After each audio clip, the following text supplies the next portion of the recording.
আজকে পালং শাক দিয়ে টমেটো দিয়ে আলু দিয়ে কটা সিম দিয়ে আজকে গাঙ্গের গুড়া মাছ রান্না করব মাহাই শুকায়ে মানে মাহাই মুহাই রান্না করুম।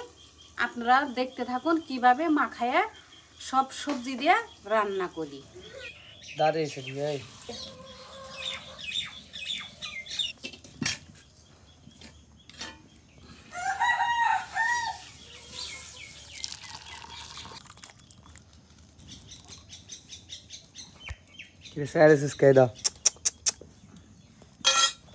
গরম। আসসালামু আলাইকুম। আলু সবজি কাঁচামরিচ পেঁয়াজ সব ধুয়ে নিতাছি। এখন কাইটে এটার মধ্যে রাখবো। সিম দুইটা আছে, আমি কই সিম দুইটা নষ্ট হইব কেন, সিম দুইটাও দিয়ে আমি কোনো জিনিস নষ্ট করি না। আর শীতের সবজি সব সবজি দিয়ে তরকারি রান্না যায়, সব সবজির মধ্যে সব সবজি দিয়ে খাওয়ান যায়। এখন আমাদের এখানে শীত পড়ে গেছে, সকালবেলা আমাদের শীত লাগে এবং এখন তরকারিটাও অনেক মজা লাগে। শীতের সবজি উঠে গেছে, আটি ধরে ফেলে দিলাম। আর এই যে এইভাবে ময়লাগুলা সব এভাবে ফেলে নেবেন। আমি তো শাক এইভাবেই কাটি, মিনি আমার হাত ধরছে দেখ। এখন সুন্দর করে ধুয়ে নিব। এইভাবে আস্তে আস্তে একটা একটা করে বাছবেন, বাইছে ধুয়ে নেবেন, সুন্দর করে ধুয়ে নেবেন। ক্ষেতের শাক তো এত ময়লা নাই, কিনা শাকে ময়লা থাকে কিন্তু ক্ষেতের শাকে অত ময়লা থাকে না। ওরা অনেক ভালো করে বাইছে উঠায় তো। শাক খা শাক খা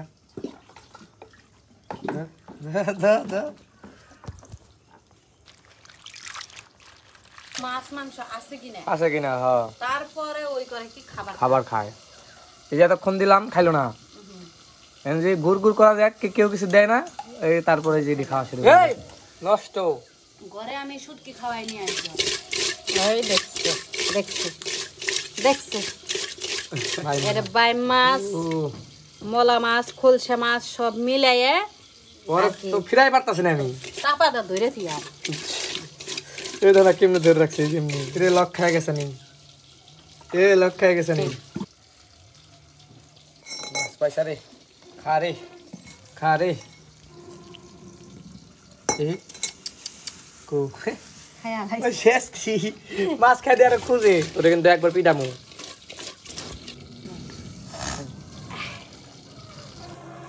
এখানে আলু টমেটো তারপর সিম পেঁয়াজ কাঁচামরিচ সব দিয়ে নিছি। বাবা খুলেও না।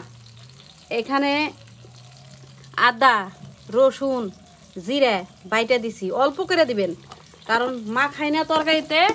আমার নানি দাদিরা বলতো অল্প মশলা দিতে হয়, নাহলে তরকারির স্বাদ থাকে না। আর এইটা এই যে হলুদের গুঁড়া, আর এটা অল্প মরিচের গুঁড়া আর দইনের গুঁড়া অল্প দিয়ে দিলাম। অল্প যে যতটুকু খান সেই পরিমাণে আপনারা দিয়ে খাবেন, কারণ সবাই তো আর একরকম মশলা খায় না। এই যে ভালো করে মাখাই নিছি বন্ধুরা, সুন্দর করে মাখাই নিছি। এখন এই যে মাছ দিয়ে দিলাম, এই যে মাছ দিয়ে মাখাইয়ে হাতে ধোয়া পানি দিয়ে দিলাম। চরচড়িতে অল্প পানি দিবেন, বেশি পানি দিলে গইলা যাইব এবং ভালো লাগবো না খাইতে। হ্যাঁ, আর এই যে উপরে শাকটা দিয়ে দিলাম। যখন কড়াইতে দিমু তখন এই শাকটা ভালো করে মিশাইয়া দিমু। এখানে অল্প তো মিশাইয়া দিতে পারলাম না, ভাজি করছিলাম তো গরম দেখে এই যে এটা ঢাইলা দিলাম। তরকারিটা এইভাবে মাখাইয়া আপনারা অন্য কিছুর মতো ঢাইলা দিতে পারবেন, কোনো সমস্যা নেই। এটা আস্তে আস্তে হোক, তারপরে লাইরা দিব।